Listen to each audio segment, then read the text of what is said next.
আজকে আমাদের সমাজে আমরা দেখি যে অনেকেই বলেন যে দোয়া কবুল হয় না, দোয়া কবুল হয় না। কিভাবে দোয়া কবুল হবে?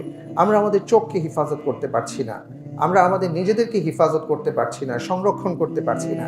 অথচ আমরা যদি নিজেদের সংরক্ষণ করতে পারতাম, নিজেকে হিফাজত করতে পারতাম, আল্লাহকে ভয় করে চলতে পারতাম, যেখানে জেনা ব্যভিচার আছে সেখান থেকে নিজেকে বাঁচিয়ে রাখতে পারতাম, তাহলে আপনি নিজেই মুস্তাজাবুদ দাওয়া হতেন। কোনো আল্লাহওয়ালা ব্যক্তির কাছে গিয়ে তার কাছে দোয়া চাইতে হতো না। আপনি যা দোয়া করতেন আল্লাহ তাআলা সেই দোয়াই আপনার জন্য কবুল করতেন। হাদিস দ্বারা প্রমাণিত। আল্লাহ রাসূল সাল্লাল্লাহু আলাইহি ওয়াসাল্লাম বলেছেন না, ওই তিন ব্যক্তির কথা যারা গুহার মধ্যে আটকে গিয়েছেন, লম্বা হাদিস। আমি শুধু একটা কথা বলি যে এক ব্যক্তি দোয়া করেছিলেন যে রব্বুল আলামিন, আমি আমার বোনকে পছন্দ করতাম, বিয়ে করতে চেয়েছিলাম, বিয়ে দেওয়া হয়নি, পরবর্তীতে একটা সময় সুযোগ এসছে, আমি সবাইকে সহযোগিতা করছি, দেখি আমার সেই বোনও আমার সামনে। আমার ভেতরে তখন একটা আবার সেই আগের প্রেম জেগে উঠলো। আমি তাকে আলাদা রুমে নিয়ে তাকে কাছে আসার কথা বললাম, কিন্তু সে আমাকে বলল যে হে আমার ভাই, আল্লাহকে ভয় করো। তুমি দরজা জানালা সবকিছু বন্ধ করতে পারো, কিন্তু আল্লাহ রাব্বুল আলামিনের দৃষ্টি থেকে তো তুমি বাঁচতে পারো না, আল্লাহকে ভয় করো। তো সেই যুবক বললেন যে আমার ওই চাচাতো বোন এই কথা বলার সাথে সাথে আমি ভয় পেয়ে গেলাম, তাকে আমি ছেড়ে দিলাম এবং আল্লাহকে ভয় করে আমি তওবা করেছি। রব্বুল আলামিন, আমার ওই তওবাটা যদি আপনার জন্য হয়ে থাকে, ওই ভয়টা যদি আপনাকে আমি পেয়ে থাকি এবং ওই ভয় পেয়ে যদি আমি আমার বোনকে ছেড়ে দিতে পারি, চাচাতো বোনকে, তাহলে আজকে এই বিপদের দিনে আপনি আমাকে রক্ষা করেন। হাদিসের মধ্যে আসছে ওই যুবক দোয়া করতে দেরি হলো, কবুল হতে দেরি হলো না। তা আজকে আমাদের যুবকদের দোয়া তখনই কবুল হবে যখন আমাদের যুবকরা নিজেদেরকে সংযত রাখতে পারবেন, নিজেদেরকে পুত পবিত্র রাখতে পারবেন। আজকে আমাদের যুবক ভাইরা বুঝতে পারছেন না। আল খাবিসাতু লিল খাবিসিন ওয়াল খাবিসুনা লিল খাবিসাত ওয়াত তাইয়িবাতু লিত তাইয়িবিন ওয়াত তাইয়িবুনা লিত তাইয়িবাত। কোন যুবক যদি চায় তার স্ত্রী ভালো হোক, তাহলে তাকে ভালো হতে হবে। আর যদি কেউ চায় যে না আমার যা খুশি তাই একটা হলেই হবে, তাহলে আপনি যা খুশি তাই করেন। এটা কোরআনে কারীমের আয়াত, আল্লাহ তাআলা বলে দিয়েছেন। খাবিসের জন্য খাবিসাত থাকবে আর তাইয়িবুনের জন্য তাইয়িবাত থাকবে, খারাপের জন্য খারাপ, ভালোর জন্য ভালো। আজকে যে সকল যুবক আর যুবতীরা মনে করেন যে আমি যা খুশি তাই, আমার স্বামী হবে ভালো অথবা আমার স্ত্রী হবে ভালো, এটা হবে না। আল্লাহ তাআলা বলেছেন আগে আপনাকে ভালো হতে হবে। আপনি ভালো হন, আপনি পুত পবিত্র হন, আপনি সতী সাধবী হন, আপনি আল্লাহকে ভয় করে নিজের চরিত্রটাকে সুন্দর রাখেন, হযরত ইউসুফ আলাইহিস সালাতু ওয়াস সালামের সেই চরিত্র মাধুর্যের অধিকারী হন, ইনশাআল্লাহ তাআলা আপনার ভবিষ্যৎ সুন্দর হবে, আপনার দোয়া আল্লাহ কবুল করবেন। অথচ আমাদের সন্তানেরা আজকে কোথায় চলে যাচ্ছে? আমাদের ছেলেরা এখন কয়েক গুণ এগিয়ে গেছে, মেয়েরা কয়েক গুণ এগিয়ে গেছে। তারা সারা রাত উৎসব করেই তাদের এখন আর ভালো লাগে না, তাদের আগুন উৎসব করতে হয়, তাদের বোমাবাজি করতে হয়। রাত 12টা 1 মিনিটে বোম ফাটিয়ে পুরা এলাকাকে তারা প্রকম্পিত করতে চায়। কেন? এটা কোন ধরনের উৎসব? এটা তো উৎসবের নামে আমরা একটা ভয়াবহ আমাদের মানবিক বিকারগ্রস্ত হয়ে পড়েছি, এটা আমরা প্রকাশ করছি। বোমার শব্দে প্রকম্পিত হয়ে গেলেন এবং তার হার্ট অ্যাটাক হলো, স্ট্রোক হলো। এই যে বিছানায় পড়লেন, সেই বিছানা থেকে তিনি আর উঠতে পারলেন না, পরবর্তীতে তিনি মৃত্যুবরণ করলেন। এই মৃত্যুর দায় কে নেবে? এই মৃত্যুর দায় সবাইকে নিতে হবে। যারা সরাসরি এই জাতীয় উৎসবের নামে মানুষকে কষ্ট দিচ্ছেন, মানুষকে আঘাত করছেন, তারা তো দায় নেবেনই। এর পেছনে যারা আছেন, যারা চাইলেই এটাকে রোধ করতে পারতেন কিন্তু করেননি, যে সকল অভিভাবকরা তাদের সন্তানদেরকে এই ব্যাপারে সতর্ক করেননি, শাসন করেননি, সবাইকেই এই দায় নিতে হবে। আর এটার পরে আরো ভয়াবহ বিষয় যুক্ত হয়েছে। এখন ফানুসের নামে আরেক ধরনের কালচার শুরু হয়েছে। সেখানে কেরোসিন থাকে, আগুন থাকে, ফানুস উড়ায়। ফানুসের মধ্যে আবার কি করে? নিজের নাম লিখে আগামী বছর যেন ভালো কাটে। কার কাছে তারা ফানুস উড়ায়, কার কাছে পাঠায়? এটা তো অন্য একটা ধর্মীয় উৎসব। আমরা আগে জানতাম যে পাহাড়ে পাহাড়ে ফানুস উৎসব হতো, অন্য একটা ধর্মের ভাইয়েরা তারা উৎসব পালন করতেন। এখন এটা আমরা আমদানি করেছি। ঢাকা শহরের অট্টালিকা, বড় বড় অট্টালিকার ছাদ থেকে ফানুস উড়ানো হয়। এই ফানুস পরবর্তীতে এই আগুন কার গায়ে গিয়ে পড়ে আমরা জানিও না, জেনেও না দেখার ভান করি। পরবর্তীতে দেখা যায় এখান থেকে আগুনের সূত্রপাত হয়, ঘরবাড়ি জ্বালিয়ে পুড়িয়ে ছারখার হয়, মানুষের মৃত্যু হয়, মানুষের ক্ষতি হয়, কিন্তু আমরা আমাদের ভেতরের বিবেকটা জাগ্রত করতে পারি না। এটার দায় কে নেবে? এই বিভৎস উৎসব আমাদের বন্ধ করা উচিত। এটা যেভাবে ইসলাম সাপোর্ট তো করেই না, সেইভাবে আমাদের সমাজও এটা সাপোর্ট করে না। তাহলে এটা কেন হবে? এই ক্ষেত্রে আমাদের এগিয়ে আসা উচিত। আল্লাহ রসুল সাল্লাল্লাহু আলাইহি ওয়াসাল্লাম একজন মুসলমানের পরিচয় দিতে গিয়ে কয়েকটি কথা বলেছেন। আল মুসলিমু মান সালিমা আল মুসলিমুনা মিন লিসানিহি ওয়া ইয়াদিহি। একজন প্রকৃত মুমিন হলেন তিনি, মুসলিম হলেন তিনি, যার হাত থেকে, যার মুখ থেকে আরেকজন মুসলিম নিরাপদ থাকে। তার মানে হলো যার কর্ম থেকে, যার ভাষা থেকে আরেকজন মুসলিম নিরাপদ থাকে। আমি মুসলমান দাবি করছি, আমি নামাজ পড়ছি, আমি রোজা রাখছি, হজ করি, যাকাত দিই, আমি কোরআন শরীফ তিলাওয়াত করি, নিজেকে মুসলমান দাবি করি, অথচ আমার কর্মগুলো এমন হয় যে আরেকজন মুসলিম আমার কর্ম থেকে নিরাপদ নয়।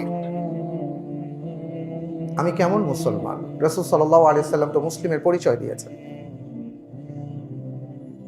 আরেক বর্ণনায় আল্লাহ রাসূল সাল্লাল্লাহু আলাইহি সাল্লাম বলেছেন, লা দারারা ওয়ালা দিরার। একজন মুসলিমের চরিত্র হবে এমন, তিনি নিজে কারো ক্ষতি করবেন না, ক্ষতির চিন্তাই করবেন না, ক্ষতির কারণ হবেন না, তিনি কারো দ্বারা ক্ষতিগ্রস্ত হবেন না এবং তার দ্বারা কেউ ক্ষতিগ্রস্ত হবে না। আসুন না আমরা এই হাদিসের আলোকে আমাদের জীবনটাকে মেলাবার চেষ্টা করি, এই হাদিসটাকে আমাদের দর্পণ হিসাবে সামনে রাখি, এরপর নিজেকে প্রশ্ন করি যে আমি কি সেই মুসলিম হতে পেরেছি? আমার কর্ম, আমার ভাষা, আমার আচরণ, আমার কথাবার্তা, আমার চালচলন, এগুলো কি অন্য মুসলিমের জন্য নিরাপদ কিনা? যদি নিরাপদ না হয় তাহলে আপনি প্রকৃত মুসলিম হতে পারেন। আল্লাহ সুবহানাহু ওয়া তাআলা তার হাবিবের মাধ্যমে আমাদেরকে আরো জানিয়ে দিয়েছে, খায়রুন নাস মান ইয়ানফাউন নাস।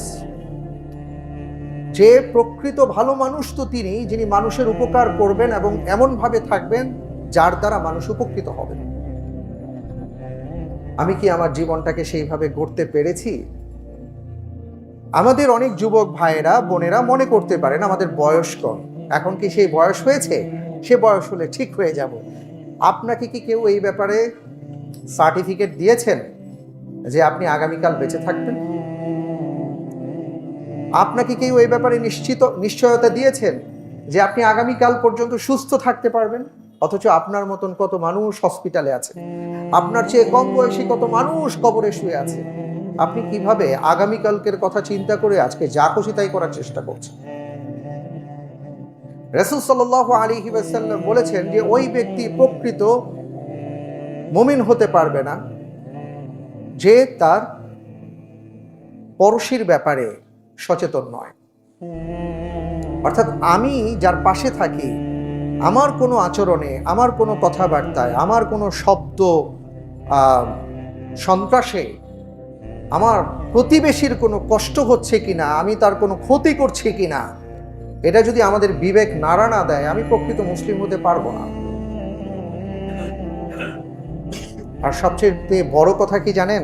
সবচেয়ে বড় কথা হলো আমরা অনেক সময় দুনিয়াতে অনেক কিছু করি বা অনেক কিছু বলি, আমরা মনে করি অসুবিধা নেই, করে ফেলেছি, হয়ে গেছে, ব্যাস তারা ভালো মানুষ, কেউ দেখে নাই। অথচ তাদের ওই বোমাবাজির কারণে হয়তো কোনো ফ্যামিলির অসুস্থ ব্যক্তি ছিলেন বা কোনো বাচ্চা ছিল, তাদের ভয়াবহ ধরনের কোনো ক্ষতি হয়ে গেছে, তাদের ঘুমের ব্যাঘাত ঘটেছে, কেউ হয়তো নামাজি ছিলেন, তার ক্ষতি হয়ে গেছে।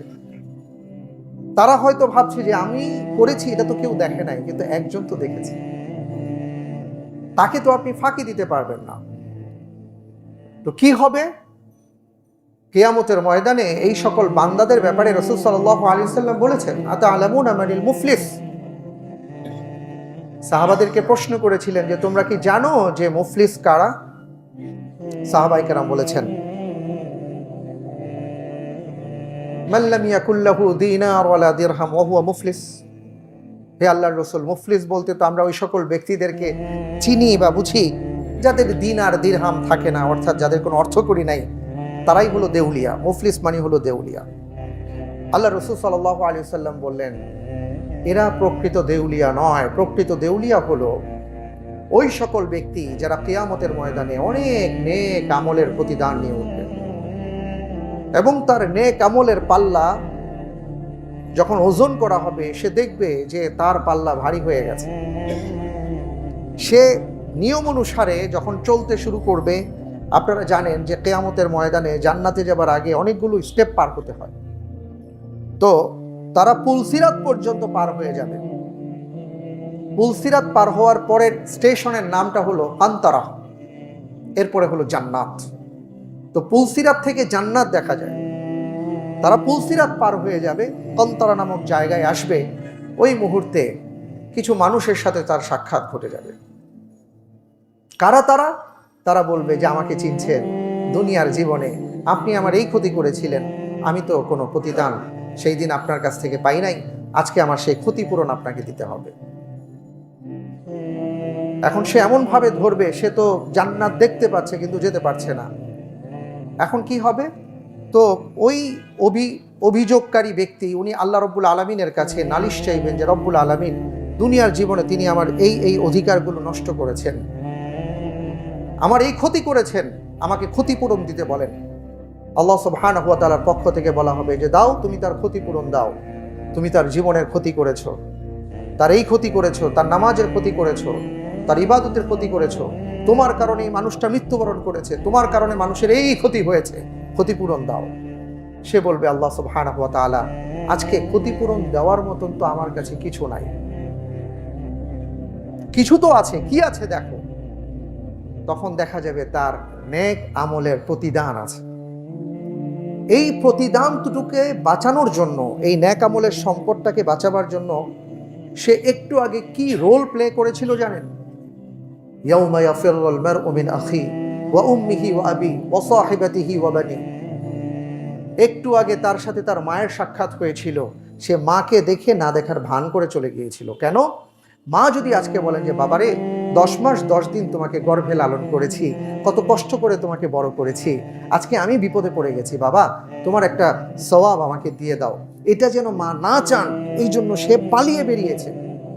শুধু সে না, স্বামী তার স্ত্রী থেকে, সন্তান তার মা বাবা থেকে, মা বাবা তার সন্তান থেকে, ভাই তার বোন থেকে, এইভাবে একে অপর থেকে পলায়ন করবে। কেন? আজকে কেউ যেন আমার কাছ থেকে এই প্রতিদান সওয়াব না চেয়ে বসে, কারণ এটা তার খুব প্রয়োজনীয় জিনিস। আজকে এটা ছাড়া তার আজকে বাঁচার কোনো উপায় নেই। এখন সেই প্রতিদান যে এত কষ্ট করে সওয়াবগুলো সংরক্ষণ করে করে করে করে করে করে এই পর্যন্ত এসছে, এখন তাকে বলা হচ্ছে যে তুমি তোমার এই সম্পদ, যাদের অধিকার নষ্ট করেছো দুনিয়ার জীবনে, তাদের অধিকারকে তুমি ফেরত দাও। হাদিসের ভাষ্য অনুযায়ী আল্লাহর রাসূল সাল্লাল্লাহু আলাইহি ওয়াসাল্লাম বলেছেন, সে এইবার তার প্রতিদান, তার সওয়াব দেওয়া শুরু করবে। হয়তো দুনিয়ার জীবনে কাউকে একটা চর মেরেছে, একটা থাপ্পড় মেরেছে, কাউকে একটা বকা দিয়েছে, কারো 10 টাকা মেরে খেয়েছে, কারো 100 টাকা মেরে খেয়েছে, কারো জমি জমা নিয়ে গিয়েছে, কারো ফ্ল্যাট দখল করেছে, কারো দোকান দখল করেছে, বোমাবাজি করেছে, কারো মৃত্যুর জন্য সে দায়ী ছিল। এইভাবে সে দিতে থাকবে, দিতে দিতে এইবার সে নিঃস্ব হয়ে গেছে, মুফলিস হয়ে গেছে। সে এত সওয়াব নিয়ে আল্লাহর দরবারে উঠেছিল, আজকে সে নিঃস্ব। কিন্তু লাইন শেষ হয় নাই, লাইন এখনো রয়ে গেছে। তারা বলবে আল্লাহ আমরা কি করব, তার শেষ, এখন আমরা কি করব? আল্লাহ রাব্বুল আলামিনের পক্ষ থেকে তখন ফয়সালা দেওয়া হবে, তাহলে এক কাজ করো, যেহেতু তোমার আজকে আর সওয়াব নাই, শেষ, ওই সকল মানুষের যে গুনাহের বোঝাটা ছিল, এই বোঝাগুলো এখন তুমি বহন করো। আল্লাহু আকবার। সে ওই গুনাহের বোঝা বহন করবে, তাকে জাহান্নামে পাঠানো হবে, আর ওই মানুষগুলো তার সওয়াব নিয়ে জান্নাতে চলে যাবে। ভাইয়েরা আমার, আমরা অনেক সময় বুঝি না, আমরা মনে করি যে আমি ফাঁকি দিয়ে দিয়েছি, প্রশাসনকে ফাঁকি দিয়েছি, মা বাবাকে ফাঁকি দিয়েছি, সবাইকে ফাঁকি দিয়েছি, কিন্তু একজনকে তো ফাঁকি দেওয়া সম্ভব না। কিন্তু আমরা যদি এটা চিন্তা করি যে না, কাউকে ফাঁকির অফাকির ব্যাপার না, আমি আমার আল্লাহ রব্বুল আলামিনের সন্তুষ্টির জন্য কাজ করব, তিনি দেখছেন, এটা মনে করে আমি চলার চেষ্টা করব। যদি এইভাবে চলতে পারি, তাহলে ওই মুফলিসের খাতায় আমাদের নাম উঠানো লাগবে না। মানুষের অধিকারের ব্যাপারে ভাই সচেতন হন, মানুষকে কষ্ট দিয়েন না, মানুষের কষ্টের কারণ হবেন না। কারণ আজকে না বুঝলেও আগামীতে বুঝবেন, কান্নাকাটি করবেন, সেই কান্নাকাটি কতটা কাজে আসবে আপনি জানেন না। আপনার কারণে কোনো মানুষের মৃত্যু হয়ে গেছে মনে করেন, আপনার কারণে মানুষের ক্ষতি হয়েছে, ওই মানুষটা জানেন না যে আপনি সেই ব্যক্তি। ওই মানুষটা প্রতি রাতে, প্রতিদিনে অথবা তার আত্মীয় স্বজন চোখের পানি ছাড়ে আর আপনার ব্যাপারে অভিশাপের বদদোয়া করতে থাকে। আপনার কিভাবে নামাজ কবুল হবে, কিভাবে রোজা কবুল হবে, কিভাবে যাকাত কবুল হবে, কিভাবে হজ কবুল হবে? আপনার কোনো ইবাদতই তো কবুল হবে না। আপনার উপর তো অভিশাপ নাজিল হতে থাকবে। কারণ বিচারক তো একজন, আল্লাহ সুবহানাহু ওয়া তাআলা, তিনি তো ইনসাফকারী। আল্লাহকে ভয় করে চলার চেষ্টা করি, মানুষকে কষ্ট না দেই, মানুষের কষ্টের কারণ না হই। আপনার আমার জীবনে নতুন বলে কোনো কিছু নাই। আল্লাহ তাআলা বলেছেন, ওয়াল আসর ইন্নাল ইনসানা লাফি খুসর ইল্লাল্লাযীনা আমানু ওয়া আমিলুস সালিহাত ওয়া তাওয়াসাউ বিল হাক্কি ওয়া তাওয়াসাউ বিস সবর। আপনার আমার ভিতর যদি 4টা গুণ না থাকে, পৃথিবীতে আসার পর থেকে আমরা ক্ষতির মধ্যে পড়ে গেছি। ওই 4টা গুণে যদি গুণান্বিত হতে পারি, তাহলেই কেবল সেই ক্ষতি থেকে বেঁচে থাকতে পারবো। আপনাকে আমাকে ইমানদার হতে হবে, আপনাকে আমাকে ভালো কাজ করতে হবে, অথচ আমরা মন্দ কাজ দিয়ে আমাদের জীবনটাকে ভরপুর করে দিয়েছি। ধৈর্যের উপর থাকতে হবে, মানুষকে সৎ কাজের আদেশ করতে হবে, নিজেকে সৎ থাকতে হবে, তাহলে ক্ষতি থেকে বেঁচে যাব। আপনার আমার জীবনে এই নতুন প্রভাত, এক প্রভাতকে আমি স্বাগত জানাই, আরেক রাতকে বিদায় জানাই। কি করি আমরা এগুলা? এই মুহূর্তে যদি মালাকুল মউত চলে আসে, আমি কি করব? প্রতিটা মুহূর্ত যা চলে যাচ্ছে, এটা কোনোদিন আপনার কাছে ফিরে আসবে না। সবই তো আমাদের জন্য নতুন। ওমর ইবনুল খাত্তাব রাদিয়াল্লাহু তাআলা আনহু প্রতি 3 দিন পর নিজে হিসাব করতেন, কয়টা ভালো কাজ করছি, কয়টা মন্দ কাজ করেছি। রাসূল সাল্লাল্লাহু আলাইহি ওয়াসাল্লাম বলেছেন, হাসিবু ক্বাবলা আন তুহাসাবু। কিয়ামতের ময়দানে তোমার হিসাব নেবার আগে তুমি তোমার নিজের হিসাব নিকাশ করো। প্রতিদিন রাতের বেলা ঘুমোতে যাওয়ার আগে আমাদের হিসাব করা উচিত, কয়টা ভালো করেছি, কয়টা মন্দ করেছি, কিসের বছরের হিসাব। আর এই যে বর্ষবরণের নামে আমরা যা কিছু করছি, বরং আল্লাহর কাছে আমাদের তওবা করার কথা ছিল, ইস্তিগফার করার কথা ছিল। আমরা কি 2023 সালে খুব সুখে শান্তিতে কাটিয়েছি? 24 সাল কি আমাদের জন্য খুব সুন্দর অপেক্ষা করছে? আমরা কি এটা জেনে নিয়েছি ফানুসের মধ্যে নিজের নাম লিখে দিলে, আকাশে উড়িয়ে দিলে আমি কি শান্তিতে থাকতে পারবো? এই সকল কি চিন্তা ভাবনা নিয়ে আমরা চলছি? বরং করতে হলে তাহাজ্জুদের সালাত আদায় করেন, চোখের পানি ছেড়ে দেন, আল্লাহর কাছে কান্নাকাটি করেন, রোনাজারি করেন, তওবা করুন, ইস্তিগফার করুন, রব্বুল আলামিনের কাছে বলুন, আয় আল্লাহ তাআলা, পিছনের সব দিনগুলো তো নষ্ট করে ফেলেছি, আপনি আমানত দিয়েছেন, আপনি নিয়ামত দিয়েছেন, কিছুই আমরা কাজে লাগাতে পারিনি। রব্বুল আলামিন সামনে যে কটা দিন আছে আমাদেরকে ভালোভাবে চলার তৌফিক দান করেন। এখানে উৎসব কি করে হয়? মানুষ যেখানে মৃত্যুর দিকে ধাবিত হচ্ছে, যেখানে তার চোখের মধ্যে, কপালের মধ্যে ভাঁজ পড়ার কথা, সেখানে সে উৎসব কিভাবে পালন করে? জন্মদিনের উৎসব আমরা পালন করি। আরে জন্মদিন মানে তো সে মৃত্যুর দিকে ধাবিত হচ্ছে। তার বয়স যদি হয়ে থাকে আল্লাহর পক্ষ থেকে 65 বছর সে পাবে, এক বছর চলে যায় আর সে মৃত্যুর দিকে এগিয়ে যাচ্ছে। এটা তো তার জন্য চিন্তার কারণ, আমাদের জন্য চিন্তার কারণ। কিন্তু আমরা সেটা না করে উল্টো কাজ করছি। আল্লাহ তাআলা আমাদেরকে বুঝার তৌফিক দান করুন। আমিন।